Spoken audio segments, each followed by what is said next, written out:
Hi guys, welcome back to my channel.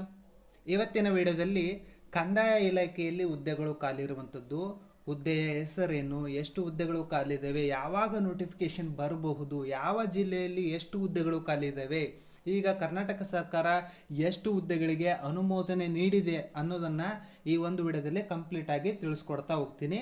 ಎಲ್ಲೂ ಕೂಡ ವಿಡಿಯೋವನ್ನು ಸ್ಕಿಪ್ ಮಾಡಬೇಡ್ರಿ, ಕಂಪ್ಲೀಟಾಗಿ ನೋಡ್ರಿ. ಇನ್ನೂ ಕೂಡ ಯಾರೆಲ್ಲ ಸಬ್ಸ್ಕ್ರೈಬ್ ಆಗಿಲ್ಲ ಪ್ಲೀಸ್ ಸಬ್ಸ್ಕ್ರೈಬ್ ಆಗ್ರಿ. ಹಾಗೆ ಲೈಕ್ ಬಟನ್ ಕಾಣಿಸ್ತಾ ಇರುತ್ತೆ, ಲೈಕ್ ಮಾಡಿರಿ. ಲೈಕ್ ಮಾಡಿದ್ರಾ? ಬನ್ನಿ ಈಗ ಒಂದೊಂದಾಗಿ ನೋಡ್ತಾ ಹೋಗೋಣ.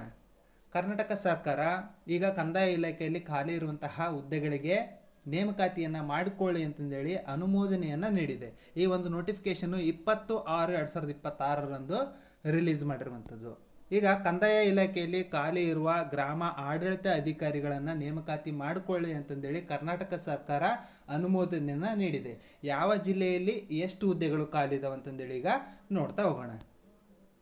ಈಗ ಬೆಂಗಳೂರು ನಗರದಲ್ಲಿ 20 ಹುದ್ದೆಗಳು ಖಾಲಿ ಇರುವಂಥದ್ದು, ಬೆಂಗಳೂರು ಗ್ರಾಮಾಂತರದಲ್ಲಿ 29 ಹುದ್ದೆಗಳು, ಚಿತ್ರದುರ್ಗದಲ್ಲಿ 15 ಹುದ್ದೆಗಳು, ಚಿಕ್ಕಬಳ್ಳಾಪುರದಲ್ಲಿ 21 ಹುದ್ದೆಗಳು, ತುಮಕೂರಿನಲ್ಲಿ 50 ಹುದ್ದೆಗಳು, ಶಿವಮೊಗ್ಗದಲ್ಲಿ 18 ಹುದ್ದೆಗಳು, ಕೋಲಾರದಲ್ಲಿ 22 ಹುದ್ದೆಗಳು, ಬೆಂಗಳೂರು ದಕ್ಷಿಣದಲ್ಲಿ 30 ಹುದ್ದೆಗಳು, ಮೈಸೂರಿನಲ್ಲಿ 45 ಹುದ್ದೆಗಳು, ಮಂಡ್ಯದಲ್ಲಿ 50 ಹುದ್ದೆಗಳು, ಹಾಸನದಲ್ಲಿ 35 ಹುದ್ದೆಗಳು, ಉಡುಪಿ ಜಿಲ್ಲೆಯಲ್ಲಿ 10 ಹುದ್ದೆಗಳು, ದಕ್ಷಿಣ ಕನ್ನಡದಲ್ಲಿ 37 ಹುದ್ದೆಗಳು, ಚಾಮರಾಜನಗರದಲ್ಲಿ 31, ಚಿಕ್ಕಮಗಳೂರಲ್ಲಿ 10, ಬೆಳಗಾವಿಯಲ್ಲಿ 48, ಬಾಗಲಕೋಟೆಯಲ್ಲಿ 16, ಗದಗಲ್ಲಿ 14, ಹಾವೇರಿಯಲ್ಲಿ 15, ಕಲಬುರಗಿಯಲ್ಲಿ 35, ಬೀದರಲ್ಲಿ 16, ರಾಯಚೂರಲ್ಲಿ 5 ಹುದ್ದೆಗಳು. ಒಟ್ಟು ಟೋಟಲ್ ಆಗಿ 572 ಹುದ್ದೆಗಳಿಗೆ ಅನುಮೋದನೆ ಸಿಕ್ಕಿದೆ. ಇಲ್ಲಿ 1000+ ಹುದ್ದೆಗಳು ಖಾಲಿ ಇದ್ದಾವೆ, ಬಟ್ ಅವ್ರೇನು ಮಾಡಿದ್ದಾರೆ 572 ಹುದ್ದೆಗಳಿಗೆ ಅನುಮೋದನೆಯನ್ನು ನೀಡಿರುವಂಥದ್ದು. ಈ ಒಂದು ಹುದ್ದೆಗಳಿಗೆ 8ರಿಂದ 15 ದಿನಗಳ ಒಳಗೆ ನೋಟಿಫಿಕೇಶನ್ ಬರುವಂತಹ ಸಾಧ್ಯತೆ ಇದೆ. ಅಡ್ವಾನ್ಸ್ ಆಗಿಯೇ ಈ ಒಂದು ವಿಡಿಯೋವನ್ನು ಮಾಡ್ತಾ ಇರುವಂತಹ ಉದ್ದೇಶ ಏನಂದರೆ, ನೀವು ಇವಾಗಲಿಂದಲೇ ನಿಮ್ಮ ತಯಾರಿಯನ್ನು ಶುರು ಮಾಡಿಕೊಳ್ಳ್ರಿ. ಇನ್ನೇನು 3-4 ತಿಂಗಳ ಒಳಗಡೆ ಅವ್ರೇನು ಮಾಡ್ತಾ ಹೋಗ್ತಾರೆ, ಎಕ್ಸಾಮನ್ನು ಕಂಡಕ್ಟ್ ಮಾಡಿಬಿಡ್ತಾರೆ. ಅದಕ್ಕೋಸ್ಕರ ನಿಮಗೆ ಬಹಳ ಟೈಮ್ ಕಡಿಮೆ ಇದೆ. ಅದಕ್ಕೋಸ್ಕರನೇ ನೀವು ಅಡ್ವಾನ್ಸಾಗಿ ಇವಾಗಲಿಂದಲೇ ಓದೋದಕ್ಕೆ ಶುರು ಮಾಡಿರಿ. ಆವಾಗ ಎಕ್ಸಾಮ್ ಟೈಮಲ್ಲಿ ನಿಮಗೆ ಈಸಿ ಆಗ್ತಾ ಹೋಗುತ್ತೆ. ಗ್ರಾಮ ಲೆಕ್ಕಾಧಿಕಾರಿಗಳ ಹುದ್ದೆಗಳಿಗೆ ಈಗ 2 ರೀತಿಯಾದಂತಹ ಎಕ್ಸಾಮನ್ನು ಕಂಡಕ್ಟ್ ಮಾಡ್ತಾರೆ.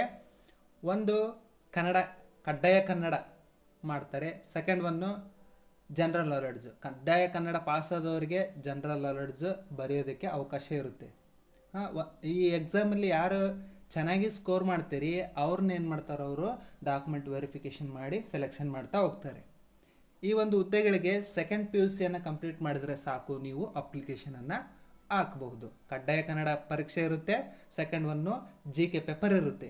ಎರಡನ್ನು ಕಂಪ್ಲೀಟಾಗಿ ಪಾಸಾಗಿ ಚೆನ್ನಾಗಿ ಸ್ಕೋರ್ ತೆಗೆದ್ರೆ ನಿಮ್ಮನ್ನು ಏನು ಮಾಡ್ತಾರೆ, ಅವರು ಸೆಲೆಕ್ಷನ್ ಮಾಡಿ ಆರ್ಡರ್ ಕಾಪಿಯನ್ನು ಕೊಡ್ತಾ ಹೋಗ್ತಾರೆ. ಈ ಒಂದು ನೋಟಿಫಿಕೇಷನ್ನು 8ರಿಂದ 15 ದಿನಗಳ ಒಳಗೆ ಬಿಡ್ತಾರೆ. ಪ್ಲೀಸ್ ಎಲ್ಲರೂ ಕೂಡ ಈ ಒಂದು ವಿಡಿಯೋವನ್ನು ನಿಮ್ಮ ಸ್ನೇಹಿತರಿಗೆ, ನಿಮ್ಮ ಫ್ಯಾಮಿಲಿಯವರಿಗೆ ಶೇರ್ ಮಾಡಿರಿ. ಶೇರ್ ಮಾಡೋದ್ರಿಂದ ಅವರು ಎಲ್ಲಾದರೂ ಒಂದು ಕಡೆ ನೌಕರಿ ಆಗುವಂತಹ ಸಾಧ್ಯತೆ ತುಂಬ ಇರುತ್ತೆ. ಇವಾಗಲಿಂದಲೇ ನಿಮ್ಮ ಸ್ಟಡಿಯನ್ನು ಚುರುಕು ಮಾಡಿರಿ. ಬೇಗ ಬೇಗ ಸ್ವಲ್ಪ ಸಿಲೆಬಸ್ಸನ್ನು ಕವರ್ ಮಾಡಿಕೊಳ್ರಿ. ಬುಕ್ಸ್ಗಳನ್ನು ಟೆಲಿಗ್ರಾಮ್ ಚಾನಲ್ಲಿ ಕೊಟ್ಟಿರ್ತೀನಿ, ಯಾವ್ಯಾವ ಓದಬೇಕು ಈ ಗ್ರಾಮ ಲೆಕ್ಕಾಧಿಕಾರಿಗಳ ಹುದ್ದೆಗೆ ಅಂತಂದೇಳಿ. ಆ ಒಂದು ಬುಕ್ಸನ್ನು ನೀವು ಕಂಪ್ಲೀಟಾಗಿ ಸ್ಟಡಿ ಮಾಡಿರಿ. ಈ ಒಂದು ಹುದ್ದೆಗೆ ಆರಾಮ್ಸೆ ನೀವೇನು ಮಾಡ್ತೀರಿ, ಸೆಲೆಕ್ಟ್ ಆಗ್ತೀರಿ.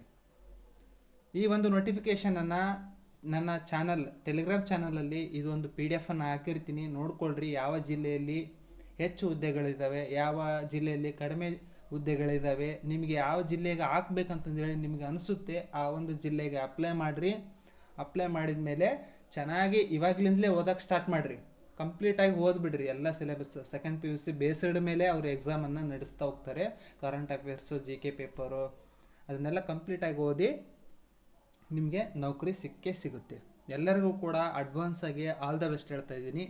ಈ ಒಂದು ವಿಡಿಯೋವನ್ನು ನಿಮ್ಮ ಸ್ನೇಹಿತರಿಗೆ, ನಿಮ್ಮ ಫ್ಯಾಮಿಲಿಯವರಿಗೆ ಶೇರ್ ಮಾಡಿರಿ, ಲೈಕ್ ಮಾಡಿರಿ. ಹಾಗೆ ಸಬ್ಸ್ಕ್ರೈಬ್ ಆಗೋದನ್ನು ಮಾತ್ರ ಮರಿಬೇಡಿ. ಪ್ಲೀಸ್ ಸಬ್ಸ್ಕ್ರೈಬ್ ಆಗಿರಿ. ಎಲ್ಲರಿಗೂ ಕೂಡ ಗುಡ್ ಲಕ್.